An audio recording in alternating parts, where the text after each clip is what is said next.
Hi hi hi hi hi. Au. Au.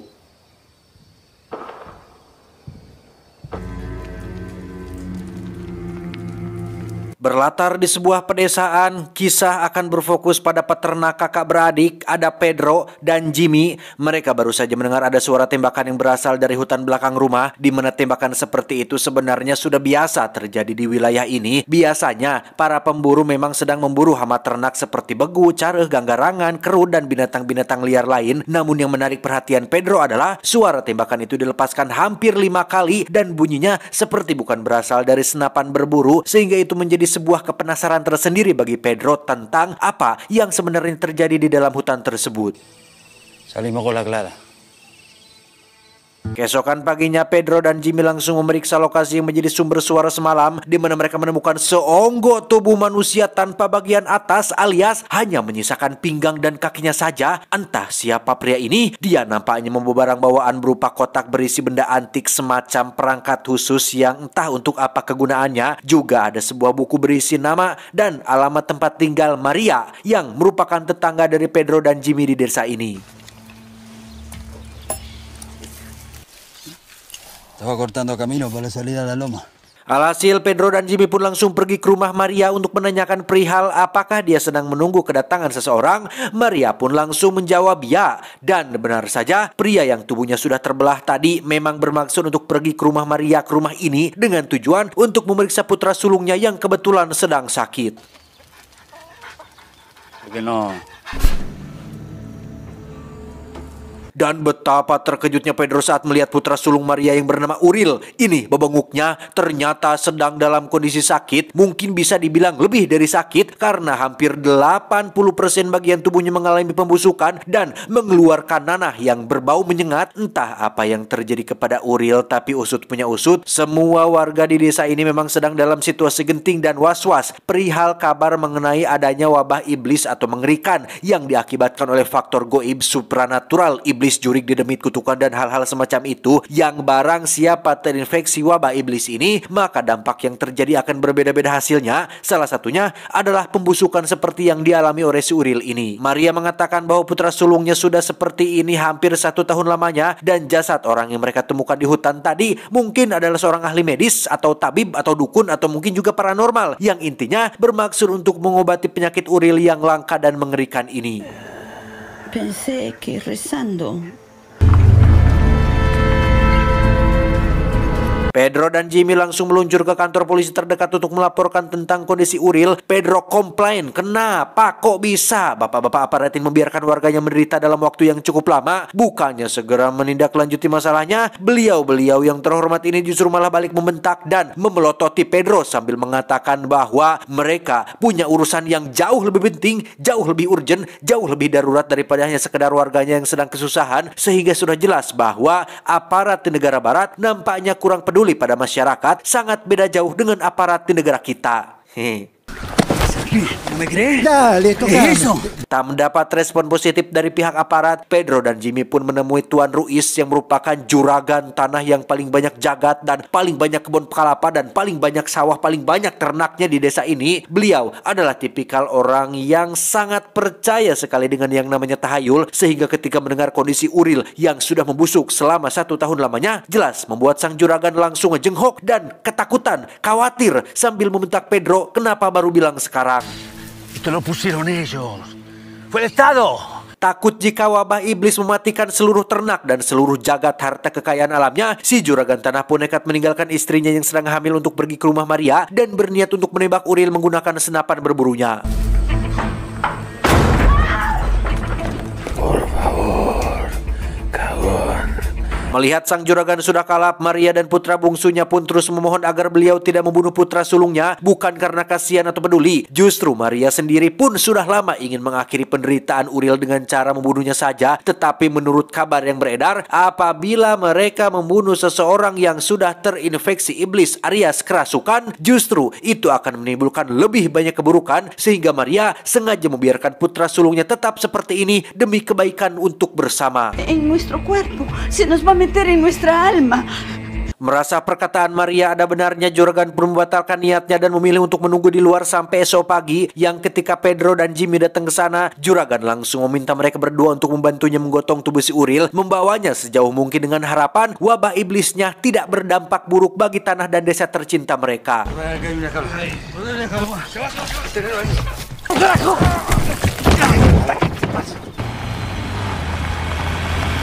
Setelah berkendara hampir 50 km jauhnya, juragan dan Pedro pun terlibat sedikit perdebatan mengenai pakaian mereka yang wajib dibakar karena dikhawatirkan terkontaminasi wabah ini. Yang ketika Pedro menolak ide tersebut dan juragan terus mendesak untuk Pedro membakar baju rebingnya, tiba-tiba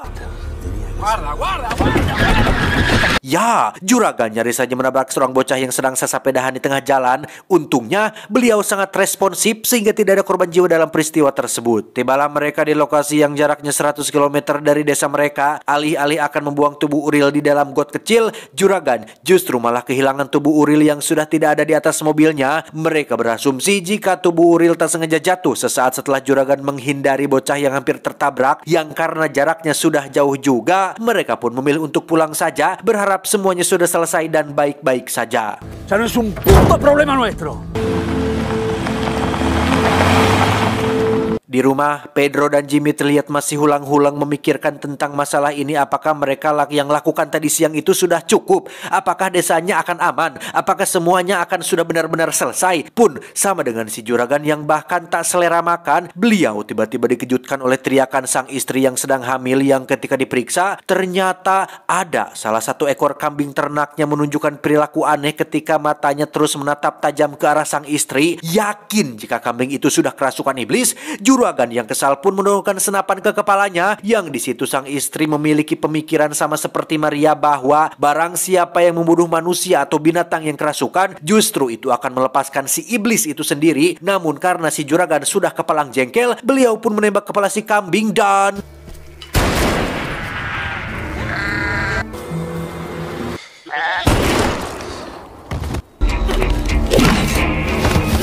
ya, sesaat setelah juragan menembak si kambing, sang istri pun menghantam kepala suaminya menggunakan kapak, kemudian menghantamkan ke kepalanya sendiri, sehingga bisa diambil kesimpulan bahwa teori tentang jangan bunuh orang yang sedang kerasukan memang benar adanya, karena sekarang iblis sudah terlepas dan siap untuk menebar kekacauan di desa kecil yang damai ini. Kembali ke Pedro dan Jimmy di rumah, tepat saat Jimmy melihat bayangan kepala rusa yang bergerak sendiri, terdengarlah suara bocah dari luar yang ternyata adalah si Ujang, putra bungsunya Maria sekaligus adik kandungnya si Uril. Ujang mengaku jika ibunya menghilang sejak tadi siang dan juragan dikabarkan tewas bersama istrinya. Ujang takut tinggal sendirian di rumahnya, sehingga tujuan ia datang ke sini adalah untuk meminta tolong kepada Pedro dan Jimmy untuk izinkan dirinya tinggal di sini sampai ibunya kembali lagi. No te puedes quedar acá. Tómatela. Estoy muerto de frío. Kasihan melihat si Ujang, Pedro pun mengizinkannya tidur di gudang dekat kandang sapi. Yang meski Jimmy kurang setuju dengan keputusan kakaknya, tapi alangkah teganya mereka sebagai orang dewasa apabila membiarkan si Ujang pulang sendirian di malam yang gelap seperti ini. Keesokannya, Pedro dan Jimmy pun pergi ke kota untuk mencari bantuan sekaligus berniat untuk memperingatkan mantan istri Pedro untuk segera pergi keluar kota. Yang di situ kebetulan ada suami barunya yang bernama Leo. Ini bebangusnya yang nampaknya cukup kooperatif dengan mengizinkannya masuk ke dalam rumah. Hablar con ustedes acá. Dale, entra a mi casa, carajo. ¿Qué haces?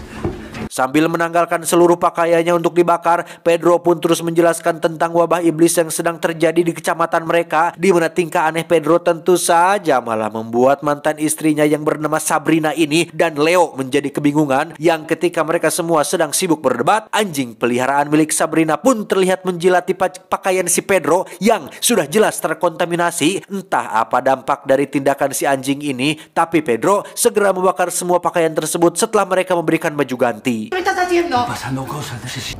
Vamos adentro. No, pues no vas a entrar. Estás violando. Selama berumah tangga dengan Sabrina, Pedro sudah dikaruniai dua putra, yakni Santino yang masih kecil dan Fajar yang mohon maaf menderita disabilitas atau cacat mental. Sementara dari Leo suami barunya, Sabrina baru dianugerahi satu anak perempuan yang masih kecil. Yang ketika para orang tua sedang sibuk berdebat dan si putri kecil sedang menyaksikannya tepat di samping si anjing, tiba-tiba De viaje, ¿sí? ¡Loco de mierda! 4 años, mierda, te tengo que... ¡Se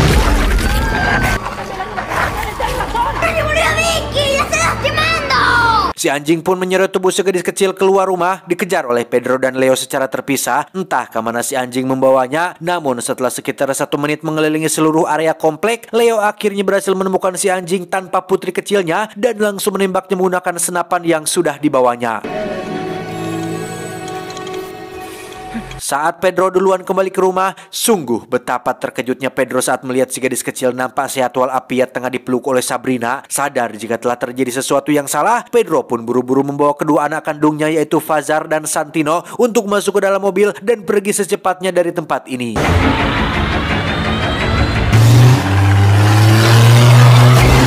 Dan ya, entah disengaja atau tidak, Leo pun menabrak Sabrina dan putri kecilnya sehingga makin kuatlah dugaan Pedro tentang pengaruh dari si iblis. Ia pun langsung tancap gas pergi dari komplek ini.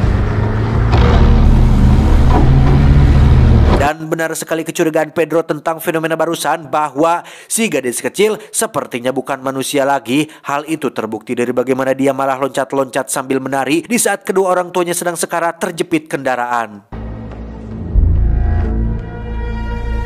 Kembali ke Pedro yang terlihat menjemput Jimmy dan ibunya, kita panggil saja si nenek yang sekalian akan diajak pergi jauh meninggalkan desa ini. Dalam sepanjang perjalanan, si nenek pun menceritakan kisah iblis pada Santino cucunya bahwa ada 7 aturan penting yang harus diikuti ketika ada orang yang kerasukan. Di antaranya, jangan nyalakan lampu listrik, jauh binatang, jangan ambil apapun yang berdekatan dengan korban kerasukan, jangan sakiti orang yang kerasukan, jangan tembak mereka dengan senjata, jangan tanya nomor togel, jangan nanyakan hasil pilpres mendatang, jangan sebut nama iblisnya, dan jangan suka culangung meski orang itu sedang kerasukan.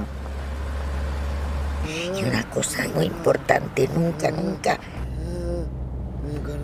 Saat itulah Fazar si sulung yang kesulitan berkomunikasi pun tiba-tiba menggeram meminta es krim apel kesukaannya, sehingga Pedro terpaksa memberhentikan mobilnya untuk mencumponan kahayangnya. Yang tak lama terdengarlah panggilan telepon yang berasal dari ponselnya sang nenek yang ternyata panggilan tersebut adalah berasal dari Sabrina.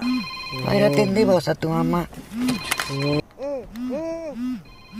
Bagaimana ceritanya? Sabrina yang tadi jelas-jelas sudah sekarat karena ditabrak Leo, kini tiba-tiba sudah bisa melakukan panggilan telepon dengan suara lantang seolah tak terjadi apa-apa, sehingga Pedro yang curiga jika itu bukan Sabrina lagi pun memilih untuk tidak mengucapkan sepatah kata pun meski Sabrina terus teriak-teriak ingin kedua putranya dikembalikan.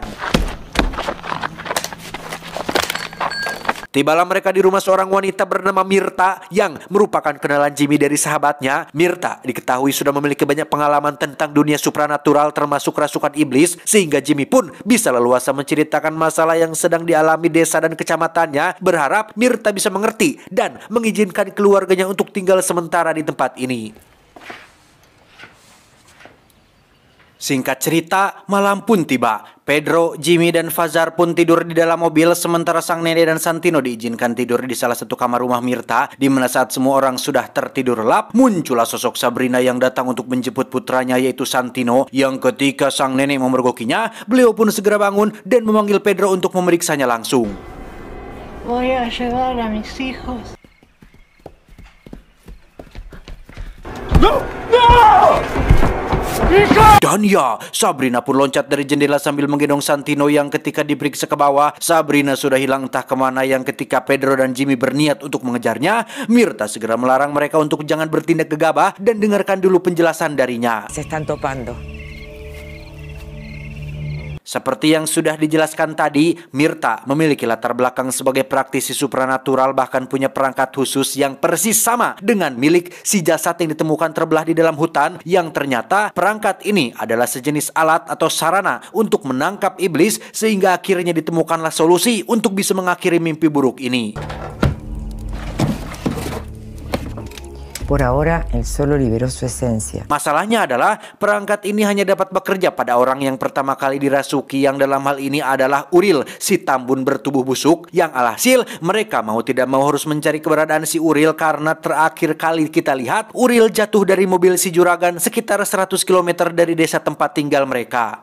Porque por acá de eso seguro. Nenek diminta untuk tetap di rumah menjaga Fajar, sementara Pedro dan Mirta akan mencari Uril. Jimmy sendiri akan berangkat sendirian untuk menyelamatkan Santino yang dibawa Sabrina, berharap rencana ini setidaknya bisa menyelamatkan anggota keluarga mereka yang masih hidup.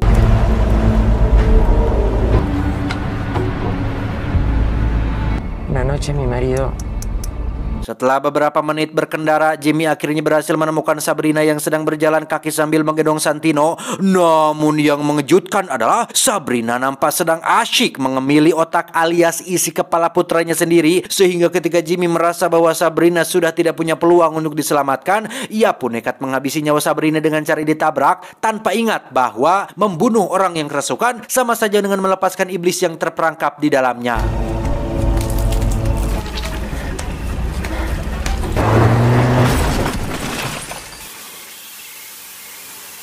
Di rumah, si nenek kembali melihat hal mengejutkan ketika Fajar yang selama ini dinyatakan cacat mental tiba-tiba bisa berjalan dan berbicara dengan sangat lancar sekali, bahkan meminta si nenek untuk membuatkannya segelas teh hangat sehingga bisa disimpulkan bahwa iblis jahat sudah merasuki tubuh dan pikiran si Fajar ini. Kembali ke Pedro dan Mirta yang masih mencari tubuh si Uril, Mirta kembali bercerita tentang masa lalunya yang mungkin akan menjadi alasan kenapa desa Pedro didatangi iblis jahat, bahwa dulu Mirta dan suaminya pernah memiliki sebuah gereja dan melakukan penipuan berkedok penyembuhan dan pengusiran setan sampai akhirnya mereka dengar cadas alias kena batunya sendiri ketika ada seorang jemaat yang benar-benar kerasukan iblis. Dia memuntahkan semua yang dimakannya yang isinya sebagian besar adalah daging dan potongan tubuh anggota keluarganya sendiri yang dia makan sehari sebelumnya. Dari situlah Mirta dan sang suami mulai mempelajari cara melakukan pengusiran iblis yang sungguhan, yang setelah 12 tahun berkarir dalam dunia tersebut, Mirta akhirnya memutuskan untuk pensiun sesaat setelah suaminya meninggal akibat penyakit babak.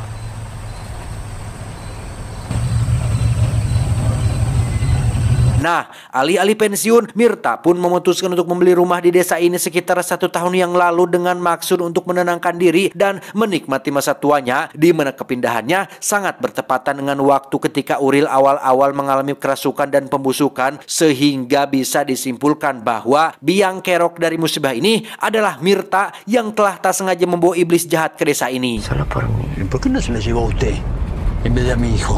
Karena sudah terlanjur terjadi, Pedro pun tak bisa menyalahkan Mirta sekarang. Namun Mirta dituntut untuk bertanggung jawab atas apa yang telah terjadi pada desa dengan cara harus melenyapkan iblis tersebut dan kembali membuat desa ini menjadi aman. Porque el que tiene miedo sos vos. Sesuai petunjuk dari Mirta, mereka pun berhenti di sebuah gedung sekolah dasar di mana Pedro diminta untuk mematikan lampu mobilnya termasuk lampu senter yang dibawanya karena itu bisa memancing iblis untuk datang. Yang alangkah terkejutnya Pedro ketika melihat beberapa anak kecil sedang duduk terdiam di kelas padahal hari sudah malam dan tidak ada kegiatan belajar mengajar.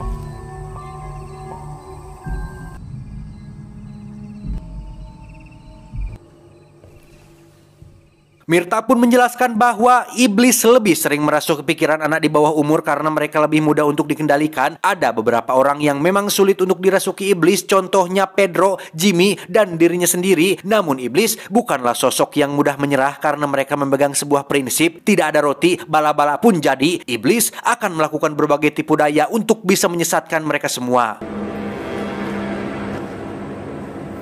Karena anak-anak ini tidak bisa diajak berkomunikasi, Pedro dan Mirta pun pergi ke gedung aula sesuai insting dari Mirta sendiri yang benar saja di bawah lantai papan kayu terdapat tumpukan jasad guru-guru sekolah yang sudah dibaluri kapuri yang sepertinya telah dibunuh oleh anak-anak yang kesurupan itu. Dan yang paling penting adalah tubuh si Uril terjepit di antara jasad tersebut yang kondisinya ternyata masih hidup. Anda a traerme todas mis cosas y no corras.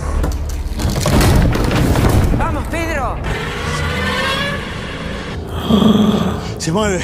Sambil Pedro berupaya mengeluarkan tubuh Uril dari dalam sana, Mirta pun segera merakit perangkatnya untuk melakukan ritual pengusiran. Yang di situ si Uril yang sudah dirasuki iblis pun mulai melakukan tipu dayanya dengan cara menghasut Pedro agar membunuhnya. Mirta sempat melarang Pedro untuk jangan dengarkan kata-kata iblis, namun Pedro yang kesal karena si iblis ada menyebut nama anaknya yaitu Santino pun langsung pergi ke ruang guru untuk mengambil senjata tajam yang pada akhirnya jebakan iblis pun berhasil membuat Mirta mati dibunuh anak-anak dan ritual pengusiran pun gagal dilakukan.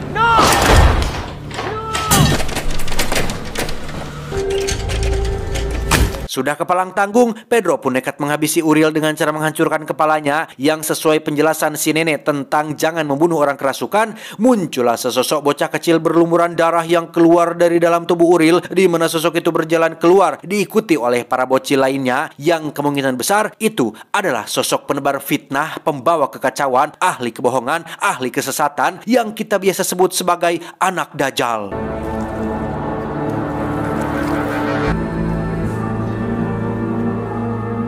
Sadar bahwa ini sudah akhir zaman dan mungkin dunia sebentar lagi akan kiamat, Pedro yang tak bisa berbuat apa-apa pun memilih untuk pulang ke rumahnya, dan yang tersisa dari keluarga saat ini adalah hanya ada Jimmy adiknya dan Fajar putra sulungnya.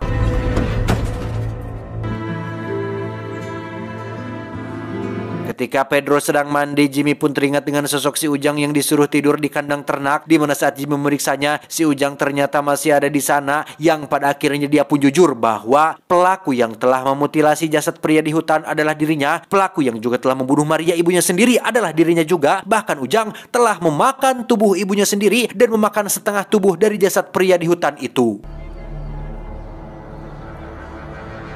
Selesai mandi, Pedro pun memberikan es krim apel kesukaan Fajar, di mana dia tiba-tiba keselak batuk dengan sendok yang masih terdapat di mulutnya. Yang alangkah terkejutnya Pedro saat melihat muntahan Fajar berisi rambut beruban milik ibunya alias si nenek, yang juga terdapat kalung yang biasa beliau kenakan, sehingga sudah jelas bahwa Fajar telah kerasukan dan telah memakan tubuh neneknya sendiri tepat tadi malam.